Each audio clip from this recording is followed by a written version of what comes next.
All right, good morning. Good morning. Welcome to the TCA. I'm Andy Turner, and I have a guest with me today. Good morning. I am Dan Hershberger. All right, so we're mixing things up a little bit. Last week we did comment that we had no crew, and that if you were sitting here looking at the camera like we do, you would see a wall behind the camera. Today we have a crew. Our fearless leader in marketing, Christian Smedberg, is behind the camera today. So if there's any comments towards if you have any audio issues, for example, go ahead and shout out Christian, tell him to make sure that things get fixed. So anyway, so we're gonna, as we always start off, I want you to know that we are live on Facebook. We are live on YouTube. Subscribe to our YouTube channel because that's where all of these videos will stay in the future. You can go back and you can refer to those things as we promote different videos. You'll be able to see those. If you've got questions today, put them in the comment feed. I'm trying to monitor that best we can. Let us know where you're from. The last couple of weeks, Christian was asking us or asking you if you want to send a hat to someone. Just tag them, mention them in one of the comments, and we'll send them out a hat. So let us know about that. Okay, so with that, we do have a guest here. We've got Mr. Dan Hershberger, aka the Professor, joining us today on the TCA. Thank you, Dan, for joining us. I am glad to be here today. I have been watching these Tuesday morning coffee addresses for many weeks, I think months now, a long time, and I feel honored and privileged to be a part of it today. Well, that's fantastic. We're glad that you're here. Tell us a little bit about what you do here at Weinig Holz-Her USA. All right, so I am the Holz-Her Products Manager, and that responsibility involves a lot of different things.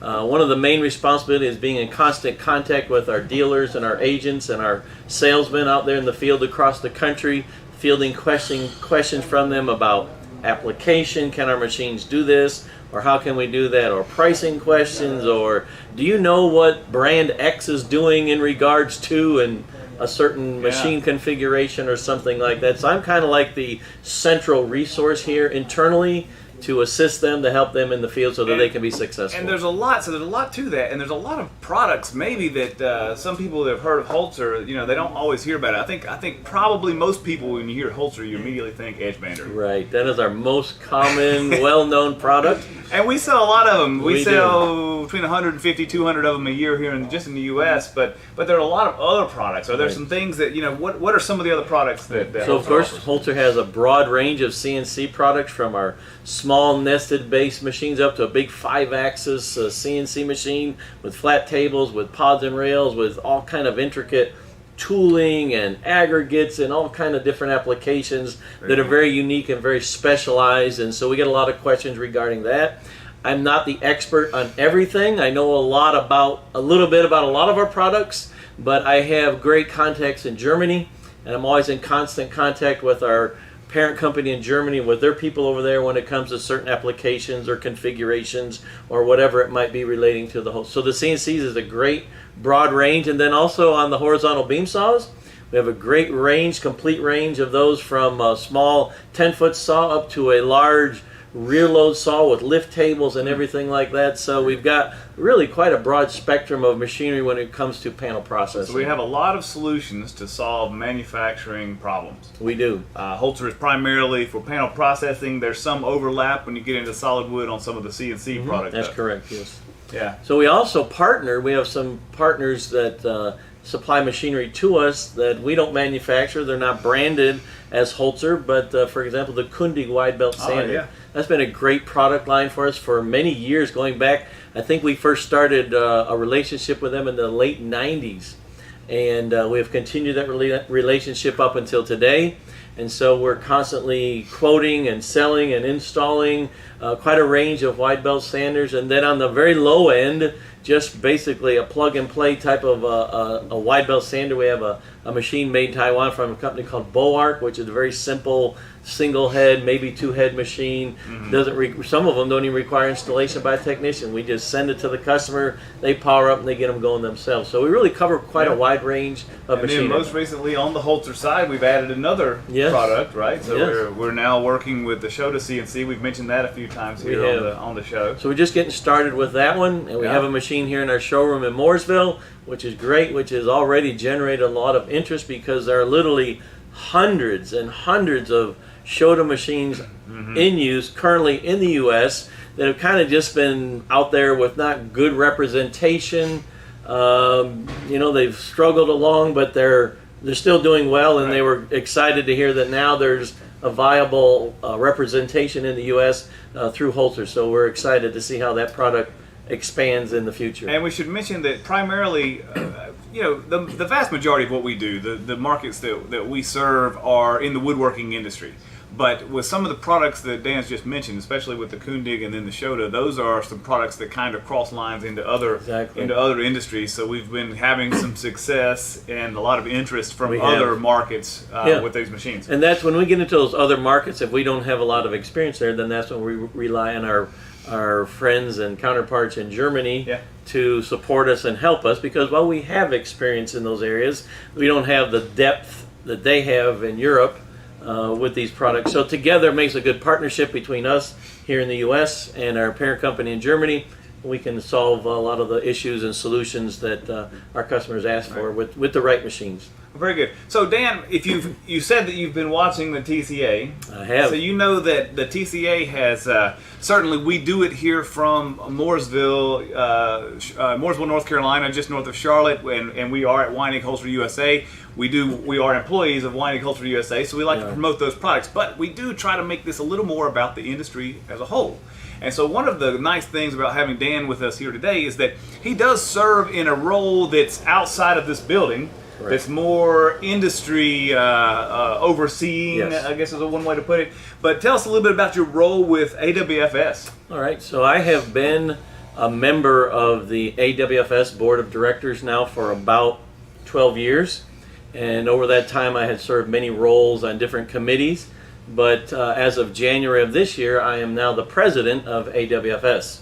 And maybe before you go too much farther, maybe we should back up just a little bit and explain what AWFS is, because there could be some people, we take things for granted. Sure. We think that everyone's in the wood industry, but I was actually talking with friends last night who were watching this who aren't in the industry. So tell them a little bit about what AWFS is. So everybody knows the acronym AWFS. It stands for the Association of Woodworking and Furnishing Suppliers.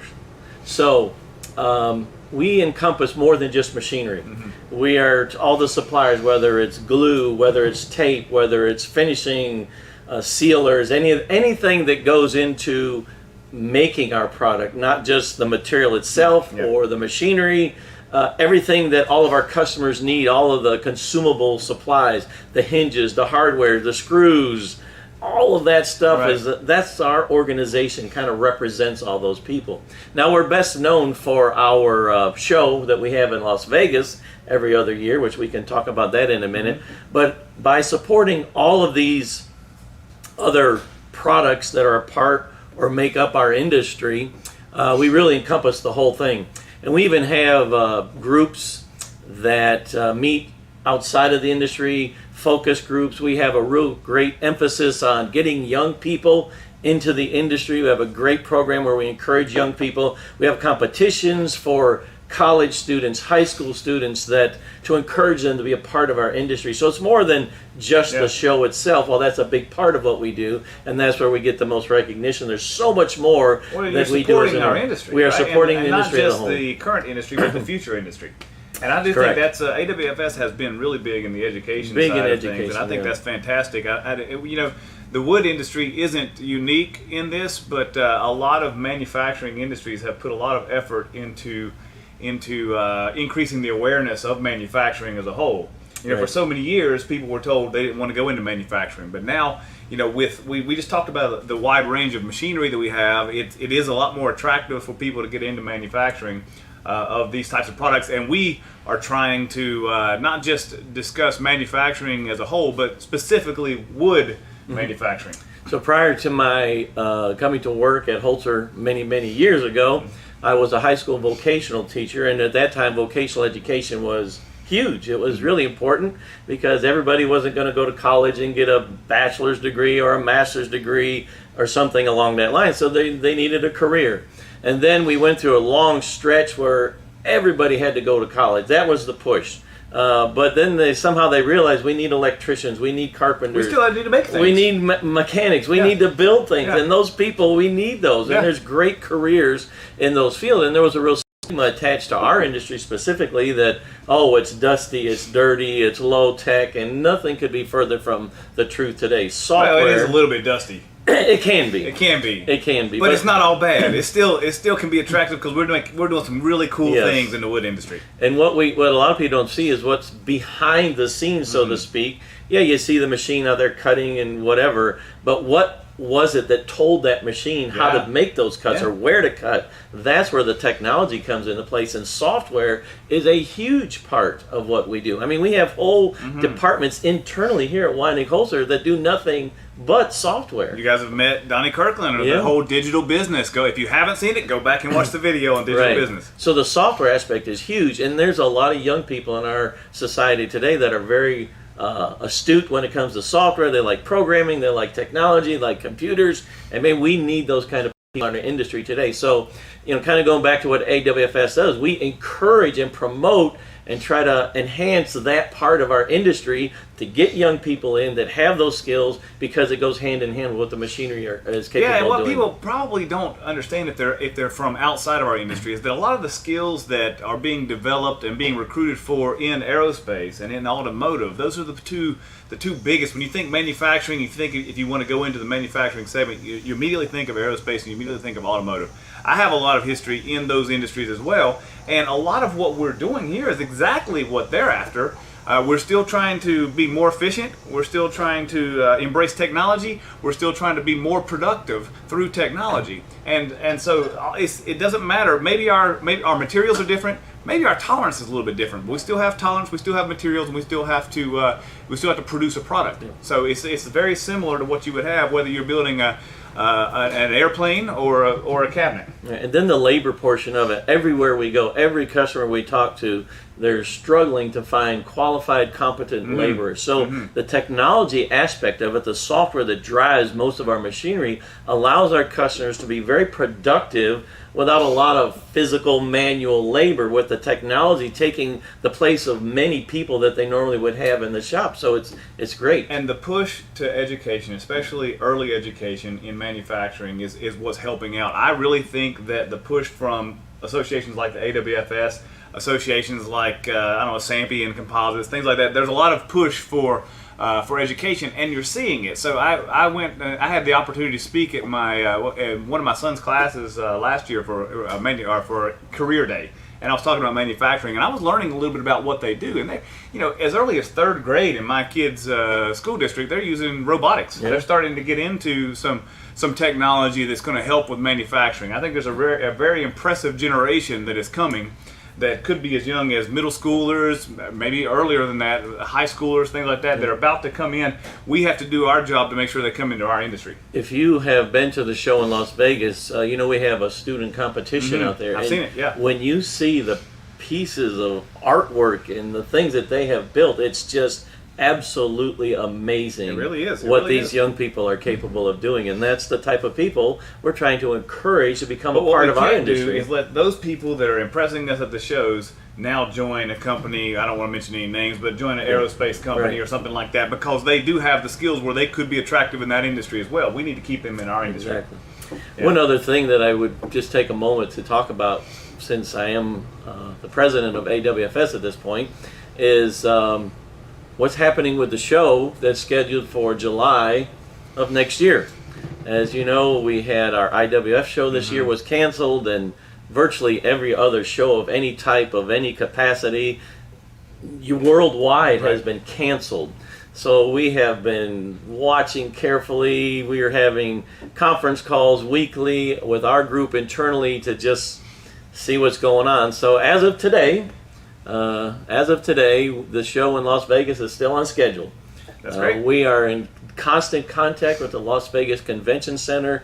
They just finished a brand new hall that we'll be a part of, and everything's on schedule as it has. We have even gone as far as to look at maybe some different dates later in the year next year that we could possibly have the show. Then that would give more time for this whole virus. Let it work itself out, see what's going on.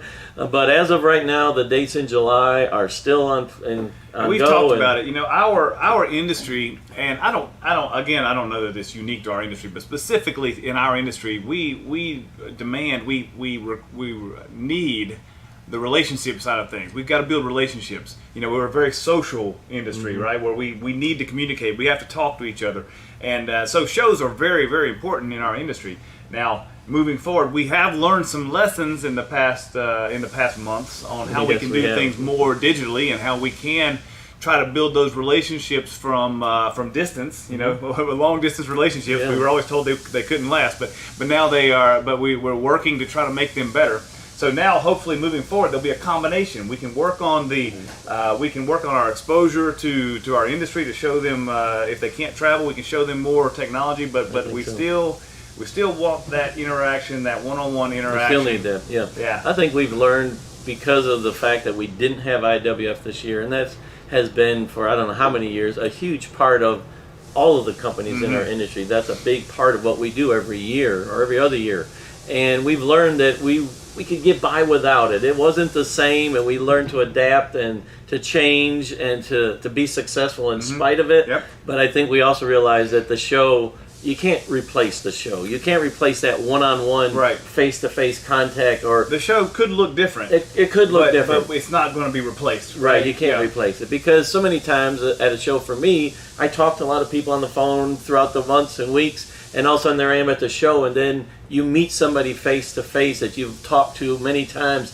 and that just like cements that relationship, and Yeah. you're like, oh wow, great to meet you in person, and you've got a good working relationship with a lot of people. So the shows will always be important. They'll probably look a little bit different in the future, and but I that's don't okay. think Different's not bad. That's okay. Yeah, Christian says all the time, get used to different.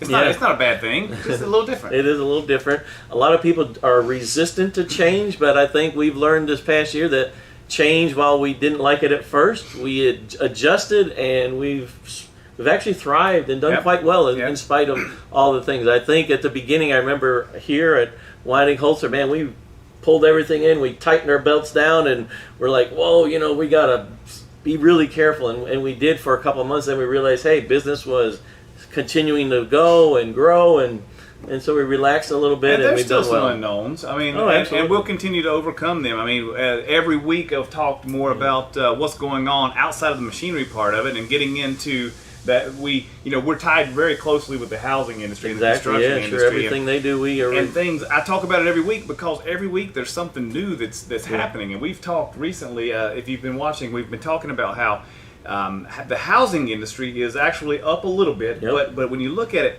the multifamily, I was reading actually early this morning, the multifamily segment of our market year over year is down about 25%. But overall we're up, and the single family specifically is up 12%. Starts are up 6%, I think, 12% year over year. We're seeing on single family, so things are going up. But just like always, there are things that come up that we weren't expecting. And so, like right now, we were just talking this morning that lumber prices are going up, and that's a big deal. That has a big impact on our customers, because the raw materials they use to build cabinets and whatnot. And looking at it, really, it goes back, and we're all interconnected. But the things that we were seeing early on in this shutdown, so the COVID pandemic shut everything down for a short amount of time, and what that did during that season of unknown, everything just stopped. And what didn't stop, though, was that when everyone was at home, they started working on they call it the DIY segment, right? The do-it-yourself segment. They started working on projects. Well, so what the industry couldn't have fathomed is that a lot of the small mills actually shut down because no one knew what was going to happen. Right. Well, at the same time, people were rushing to the big box home improvement stores. Locally, we have Lowe's and Home Depot. Around the country, we have different places, but they were rushing to these stores and buying the lumber to do projects at home, and they ran out. Yep. And so then the mills got busy, and they are incredibly busy, but they can't keep up with what's happened because they can't catch up. They can't catch up. They're behind. Then we've got this mass exodus of millennials leaving. I was reading again, millennials are having an impact on our economy. They're leaving the urban areas. Right, they want to move out. And they're moving out. And so the biggest demand right now is the lower than $300,000 houses that are being built in the suburban areas. The people are leaving the urban areas, moving to suburban areas. And so it's just this great big circle of influence that has happened in our industry. So things are still booming, but now prices are up in lumber, so it's going to cost more to build a house. We talked earlier, that doesn't mean you shouldn't buy a house because the interest rates are so low right now. It's almost a wash, right? Yeah, the cost is, and we were talking earlier, Andy met somebody that was in a building project and did the calculations. If they had started their house today instead of 3 or 4 months ago, the cost difference would have been $17,000. Right. And then I have a family member that was looking to build an addition onto their home. They hadn't started it yet. From the time they started with the original plan till now, where they're like just about ready to get started, the costs have almost doubled. They haven't done a thing yet. So now they're thinking, well, maybe I'll wait a little bit. There are ups and downs. There are even some political influences because the tariff situation between us and Canada. I didn't realize that 30% of the lumber that's used in the U.S. comes from Canada. And so the tariffs that have been applied from both sides are making those products more expensive. But we can't supply enough here in the U.S. to overcome that 30% gap that we have.